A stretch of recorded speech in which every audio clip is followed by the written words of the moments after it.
अस्सलामुअलैकुम नाज़रीन, आप देख रहे हैं प्रोग्राम अंदर की बात मुज़म्मिल सौरवैदी के साथ। मैं हूं आपकी मेज़बान इकरार। आज हमारे साथ मौजूद हैं आपके पसंदीदा तज्ज़िया निगार Muzammil Suhrawardy. Welcome to the show. क्या हाल है आपका? बिल्कुल ठीक-ठाक, आप सुनाएँ कैसी तबीयत है? मैं भी ठीक हूँ, अल्लाह पाक का शुक्र है। सर, आज के प्रोग्राम में हम बहुत ही अहम बातें डिस्कस करेंगे जो सारा दिन हर किसी के दिमाग में घूमती रही हैं। आखिर इसका जवाब किसके पास है, अंदर की बात क्या है और कितनी सच्चाई है। सबसे पहले हम बात करेंगे आदिल राजा को ब्रिगेडियर रिटायर्ड राशिद नसीर की दरख्वास्त पर जुर्माना हुआ है लंदन में। फिर हम बात करेंगे नैब तरमीम को लेकर आज जो समाअत हुई है। फिर फैसल बावडा ने जो बयान दिया है, जो गुफ्तगू की है, उस मुतालिक हम बात करेंगे। फिर बात करेंगे कि बानी पीटीआई को जो सहूलियात दी जा रही हैं उस पर से भी क्या कहते हैं, तमाम जो तफ़सीलात हैं वो फ़राहम कर दी गई हैं सुप्रीम कोर्ट को। तो सर, सबसे पहले टॉपिक की तरफ बढ़ेंगे और बात करेंगे आदिल राजा को लेकर। तो फिर आदिल राजा को अब लंदन में जुर्माना हुआ है। ब्रिगेडियर रिटायर्ड राशिद नसीर ने जो दरख्वास्त दी हुई थी उस मुतालिक, तो सर इस मुतालिक आप क्या कहेंगे? अंदर की बात क्या है? कितना जुर्माना हुआ है और कब तक जमा करवाना होगा? देखिए, ब्रिगेडियर राशिद नसीर जो है ना, वो आईएसआई पंजाब के सेक्टर कमांडर थे और अब तो रिटायर हो गए हैं, लेकिन वो पंजाब के सेक्टर कमांडर रहे हैं और वो बाजवा साहब के बहुत करीबी थे और साबर मिट्ठू के बहुत करीबी थे और उनको एक दौर में पंजाब में बाजवा साहब का नंबर 2 कहा जाता था और साबर मिट्ठू भी उनके बहुत बड़े सिफारशी थे। और वो बहुत पंजाब के पावर सेक्टर में बहुत इन थे और इक़्तिदार के ईवानों में ब्रिगेडियर राशिद नसीर का तूती बोलता था। उस दौरान चूँकि इमरान खान साहब सड़कों पर थे और वो आईएसआई पर इल्ज़ामात लगाते थे, तो आदिल राजा ने ब्रिगेडियर राशिद नसीर के ऊपर जब वो सेक्टर कमांडर थे पर के खिलाफ काफ़ी तहसीह-कमेज़ ट्वीट्स किए, इल्ज़ामात लगाए। उसके ऊपर आईएसआई ने बतौर इदारा ये फैसला किया कि ब्रिगेडियर राशिद नसीर लंदन में जाकर आदिल राजा पर हत्या इज्जत का मुकदमा दायर करें और आईएसआई ने अपने एक अफ़सर को ये इजाज़त दी कि वो जाकर ये मुकदमा दायर करे और ब्रिगेडियर राशिद नसीर ने लंदन में जाकर आदिल राजा पर ये मुकदमा दायर किया। आदिल राजा इस मुकदमे को टेक्निकल ग्राउंड्स पर खारिज कराने की बहुत कोशिश करते रहे। कभी उन्होंने कहा ये स्टैंड लिया कि राशिद नसीर साहब चूँकि ब्रिटिश सिटीज़न नहीं हैं, इनका स्टेक नहीं है, अगर ये हार गए तो इनको केस सिक्योरिटी डिपॉज़िट कराएँ। कभी एक टेक्निकल रीज़न, कभी दूसरा टेक्निकल रीज़न कि किसी तरह मुकदमा चल ना सके और मुकदमा टेक्निकल ग्राउंड्स पर फ़ारिग हो जाए। लेकिन दूसरी तरफ राशिद नसीर साहब भी इस मुकदमे को पूरा परस्यू कर रहे हैं और रियासत भी इस मुकदमे को परस्यू कर रही है। और बेशक ब्रिगेडियर राशिद नसीर जो हैं वो रिटायर हो गए हैं और अब वो आईएसआई में नहीं हैं, लेकिन ये आईएसआई का प्रोजेक्ट है और उन्होंने आईएसआई की इजाज़त से ये मुकदमा दायर किया था। तो इसलिए अब भी बतौर रिटायर्ड भी ये मुकदमा चल रहा है। अब इस मुकदमे में पहले 10,000 पाउंड आदिल राजा को जुर्माना हुआ था, जो उन्होंने 16 अप्रैल तक जमा कराना था। उन्होंने 16 अप्रैल तक जमा नहीं कराया, जिसके ऊपर राशिद नसीर साहब ने कंटेम्प्ट की एप्लीकेशन फाइल की और उसके ऊपर उन्हें 3,000 पाउंड मज़ीद जुर्माना हो गया है। अभी मेन केस का फैसला होना है हत्या की इज़्ज़त का और वो भी आगे चल के होगा।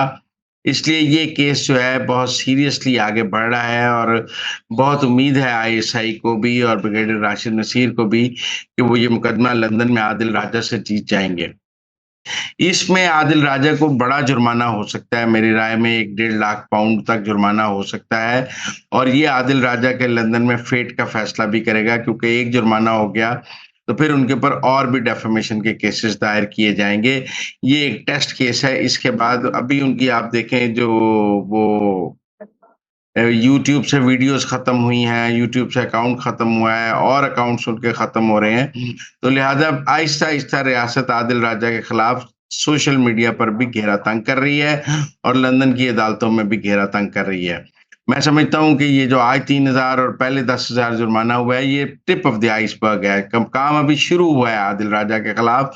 अभी लंदन की अदालतों में आदिल राजा के खिलाफ काम शुरू हुआ है, जो आगे बढ़ेगा। उन्होंने इस केस को टेक्निकल ग्राउंड्स पे काफ़ी ख़त्म करने की कोशिश की है, लेकिन उनसे नहीं हुआ। ठीक हो गया, आगे बढ़ेंगे और बात करेंगे आप नैब तरमीम को लेकर। जैसा आज समाअत हुई और दिलचस्प जो मुकालमे हैं वो हुए हैं वकला और जजेस के दरमियान, तो सर इस मुतालिक आप क्या कहेंगे, खास तौर पर जो बानी पीटीआई ने अपने बयान में कहा? देखें, इमरान खान तो इस मुकदमे को अपनी सियासत के लिए इस्तेमाल करना चाहते हैं उन्होंने आज भी जो लाइव स्ट्रीमिंग नहीं दिखाई जा रही, उस पर गिला किया, कोई मुकदमे के मेरिट्स पे तो बात नहीं की कि ये तरमीम क्यों खत्म होनी चाहिए, इस पर तो कोई दलाइल नहीं दिए हैं। उनके पास ये तो कोई दलाइल नहीं है कि ये तरमीम कैसे गलत थी, क्यों गलत हैं। वो तो आज भी यही रोना रोते रहे हैं कि मुकदमा लाइव नहीं दिखाया जा रहा और अदालत ने उनकी उस दिन की बात को कहा है, मैं सियासी पॉइंट स्कोरिंग कर रहा हूँ। मैंने कौन-सी सियासी पॉइंट स्कोरिंग की है? जिस पे काज़ी फ़ायज़ ईसा ने कहा कि आपको हमारा फैसला नहीं पसंद तो आप नज़र-ए-षानी की दरख़्वास्त दायर कर लें, जो कानून का रास्ता लें। आप हमसे बहस तो ना करें कि हमने एक फैसला कर दिया, आपको नहीं पसंद, आप नज़र-ए-षानी की दरख़्वास्त दायर कर दें। तो इमरान खान को कानून की इतनी समझ होनी चाहिए, वो तो सिर्फ़ वहाँ पे अपना सियासी खेल खेलने के लिए वीडियो लिंक पे आते हैं, कोई मुकदमे के दलाइल के लिए तो आते नहीं हैं। बाकी जो उन्होंने पहली समात में कहा था कि मैं बड़ा कैद-ए-तन्हाई में हूँ, मेरे बड़ी ज़्यादती हो रही है। आज वफ़ाकी हुकूमत ने सारे जो उनको मराहत हासिल हैं, ड्राई फ्रूट से लेके और बादामों से लेके और हर चीज़ जो खाने की बेहतरीन, रिहाइश की बेहतरीन सहूलियात हैं, वो जो उनको दी गई हैं, उस सारे को आज वो अदालत में रख दिया और कहा है कि आप इसको बेशक कमीशन के ज़रिए वेरीफ़ाई करा लें। तो अब इमरान खान के पास उसका क्या जवाब है? 105 मुलाकातें ने, बेहतरीन 5 स्टार रिहाइश है, 5 स्टार खाना है। कल तक यही इमरान कहता था लोगों को मैं एसी उतरवा दूँगा, यही इमरान खान कहता था अगर इतनी याशी से रहना है तो फिर जेल भेजने की क्या ज़रूरत है? आज देखें अपने ऊपर बुरा वक़्त आ गया और हर बंदा कह रहा है कि जी मेरा मतलब है कि आज अपने लिए एक-एक मुराद के लिए कैसे रो रहे हैं। बहरहाल गवर्नमेंट आज अच्छा खेली है और मैं समझता हूँ उसने सारी चीज़ें जो इमरान खान को मुराद हासिल थी वो सुप्रीम कोर्ट के रिकॉर्ड पे रख दी हैं। किसी को एतराज़ है तो सुप्रीम कोर्ट से लोकल कमीशन मुकर्रर करा ले और उस लोकल कमीशन को मुकर्रर करा के sir sorry to verify interrupt you, यहाँ पर एक और भी बहुत अहम बात है जो बानी पीटीआई की जानिब से कहेगी। उनकी जानिब से कहा गया कि जो सुप्रीम कोर्ट है ना, वो चेयरमैन नैब को तैनात करे। इस मुतालिक आप क्या कहेंगे? भाई वो अपने दौर में ये असूल बना लेते ना। अपने दौर में ये कानून बना लेते कि सुप्रीम कोर्ट चेयरमैन नैब को तैनात करेगा। उस वक़्त तो उन्हें जावेद इकबाल बड़ा पसंद था क्योंकि उनके कहने पे लोगों को अंदर कर देता था। उस वक़्त तो नैब को वो फैज़ के ज़रिए चला रहे थे। तो क्यों नहीं उन्होंने अपने दौर में ये कानून बनाया कि चेयरमैन नैब सुप्रीम कोर्ट दायर करेगा। उस वक़्त तो चेयरमैन नैब की वीडियो अपने पास रखकर चुम्मी वाली सरकार की, चुम्मियों की वीडियो रखकर तो वो उसको ब्लैकमेल करते थे और उसके ज़रिए अपने मुखालफिन के खिलाफ केसेस बनाते थे। तब ये बना लेते ना कानून। तब तो नैब इनका हथियार था, नैब को इस्तेमाल कर रहे थे अपनी मुखालिफ सियासी जमातों को जो है ख़त्म करने के लिए। और मैं आपको एक और बात बताऊँ, पाकिस्तान की सियासत में की तबाही में नैब का कलीदी किरदार है। ये जो अदम एतमाद हुई, सारा कुछ हुआ, भई अब ऑपोज़िशन जमातों को ये समझ आ गई थी कि इमरान खान नैब के ज़रिए उसको ख़त्म कर देगा, इसलिए वो अदम एतमाद लेकर आए। तो अपने दौर में तो इमरान खान ने नैब को जिस तरह मनफ़ी तरीके से इस्तेमाल किया है, उसकी कोई माज़ी में मिसाल मिलती है। आज वो वहाँ हाजी मोमन बन के अदालत में कहते हैं सुप्रीम कोर्ट तैनात करे। अपने दौर में बताएँ ना डीजी नैब लाहौर कौन लगाया हुआ था जिसके ज़रिए शहबाज शरीफ को गिरफ्तार करते थे? अपने दौर में तो मेरा मतलब है कि उसकी जाली डिग्री वाले को लगाया हुआ था। तो मेरे ख़्याल में ये उनको उनसे क्योंकि वो समझते हैं कि वो जो भी कह देंगे वो बात चल जाएगी। वो उनसे पूछे ना भाई इस मुल्क में आपने नैब के लिए किया क्या है? आप अपने दौर में कैसा चेयरमैन नैब आपने रखा हुआ था, जिसकी वीडियोज़ मौजूद थी, जो जो अपने मुल्ज़म की बेगम के साथ फ्लर्ट करता हुआ पकड़ा गया था, उसको आपने चेयरमैन नैब लगाया हुआ था। हिरासर को चेयरमैन नैब लगाया हुआ था। तब तो आप बड़े खुश थे, आप कहते थे इसी के साथ चलेगा, यही ठीक जा रहा है। आज आपको लगता है कि सुप्रीम कोर्ट को लगाना चाहिए। आगे बढ़ेंगे, एक और अहम खबर डिस्कस करेंगे। फैसल वाबडा ने कहा है कि अदालती निज़ाम को जिस मसले की निशानदही मैं कर रहा हूँ वो यहाँ के दो कानून हैं, कानून खास के लिए कुछ और, आम के लिए कुछ और है। देखिए, ये बहस शुरू हुई है जस्टिस अतर मनिल्ला के इख्तिलाफी नोट से, जिसमें उन्होंने ये कहा है कि चूँकि इमरान खान के लाखों फॉलोअर्स हैं, चूँकि लोग उनको वोट डालते हैं, लिहाज़ा उनको आम कैदी नहीं समझा जा सकता। अब ये जस्टिस अतर मनिल्ला की ये जो दलील है, वो पाकिस्तान के आइन और कानून के मुनाफ़ी है, क्योंकि पाकिस्तान के आइन और कानून में तो ये कहीं नहीं लिखा कि जिसको ज़्यादा वोट मिलेंगे, जिसके फॉलोअर ज़्यादा होंगे, उसको कानून को आम कैदी नहीं, ख़ास कैदी समझेगा। और उसके साथ कोई तरजीही सलूक दिया जाएगा, वो साथ वो कानूनी शिक भी बता देते ना अतर मनीला साहब, कि किस कानून में ये लिखा है कि जिसकी यहाँ तो यूट्यूबर्स के भी लाखों फॉलोअर्स हैं, टिकटॉकर्स के लाखों फॉलोअर्स हैं, फिर सभी खास कैदी हो जाएंगे या फॉलोअर्स की बुनियाद पे आम और खास का फैसला होगा। अदालतें जो है पहले ये पूछेंगी आपके कितने फॉलोअर्स हैं, फिर आपके साथ ये सलूक तय करेंगी कि आप आम कैदी हैं या खास कैदी हैं। मेरे ख्याल में जस्टिस अतर मनीला का जो इख्तिलाफी नोट है, वो पाकिस्तान के आइन और कानून की नफ़ी है, यकसा निज़ाम इंसाफ की नफ़ी है और फैसल वाडा ने भी उसी तरफ इशारा किया है कि मतलब 2 कानून कैसे हो सकते हैं कि एक बंदा ख़ास है, तो उसके लिए ख़ास कानून है, एक बंदा आम है, तो उसके लिए आम कानून है।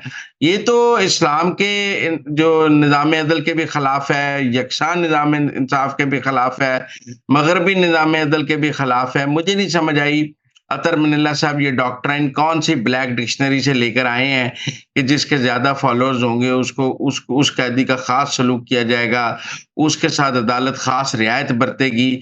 मुझे नहीं समझ आई अतर मनीला साहब ये डॉक्ट्राइन कहाँ से लेके आए हैं?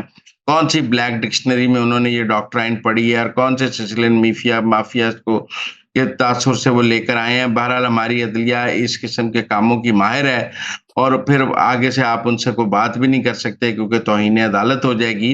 लेकिन मैं समझता हूँ कि नैब तरमीम का केस बेईमानी केस है। ये कि तरमीम बहाल हो जाएँ या ख़त्म हो जाएँ, इसका पाकिस्तान की सियासत पे अब कोई इम्पैक्ट नहीं है। इमरान खान के मुखालफिन के केसेस ख़त्म हो चुके हैं। इमरान खान नैब तरमीम को इसीलिए ख़त्म कराना चाहते थे क्योंकि वो समझते थे कि उनके मुखालफिन के केस जो हैं वो बाकी रहें। अब जब मुखालफिन के केस ही ख़त्म हो गए हैं तो इसकी कोई अहमियत ही नहीं रही है और जो इमरान खान पर आगे केस बनने हैं, वो बहुत ख़तरनाक हैं। नैब तो उसमें बहुत छोटे केस होंगे। मुझे लगता है इमरान खान पर बहुत सख्ती हो रही है और बहुत सख्त केस आगे उन पर बनने वाले। सर आगे बढ़ेंगे और आज के एक और अहम टॉपिक को डिस्कस करेंगे। तो सुप्रीम कोर्ट में रिपोर्ट जमा करा दी गई है जिसमें बताया गया है बानी पीटीआई को जो तमाम सहूलियत फराहम की गई हैं उनकी तस्वीर भी उसके साथ लफ की गई हैं। तो इस मुतालिक आप क्या कहेंगे? मेरा ख़्याल है कि उन तहरीक-ए-इंसाफ वालिਆਂ ਨੂੰ शर्म आ जानी चाहिए। उन प्रोपेगेंडा ਨੂੰ सुकून आ जाना चाहिए कि मेरा मतलब है कौन-सी चीज़ है जो उनको हासिल नहीं है और क्या मराहत हैं जो उनको मौजूद नहीं है। मुझे बता दें पाकिस्तान की जेल में लाखों कैदी हैं, हज़ारों कैदी हैं। किसी एक के पास एक्सरसाइज़ मशीन है, किसी एक को ड्राई फ्रूट खाने को मिल रहे हैं, किसी को चॉकलेट मिल रही है। कोई मेरा मतलब है इस इतनी आसान और पुरआसाइश जेल किसी और को अवेलेबल है जो इमरान खान को की गई है। किसी कैदी की इतनी मुलाकातें हैं जितनी उनको उनको दी जा रही हैं। कोई जेल से बैठ के ऐसे सियासत कर रहा है जैसे इमरान खान कर रहा है।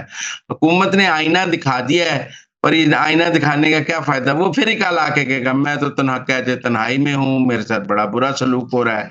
इन सब चीज़ों को कैसे नेगेट करेगा?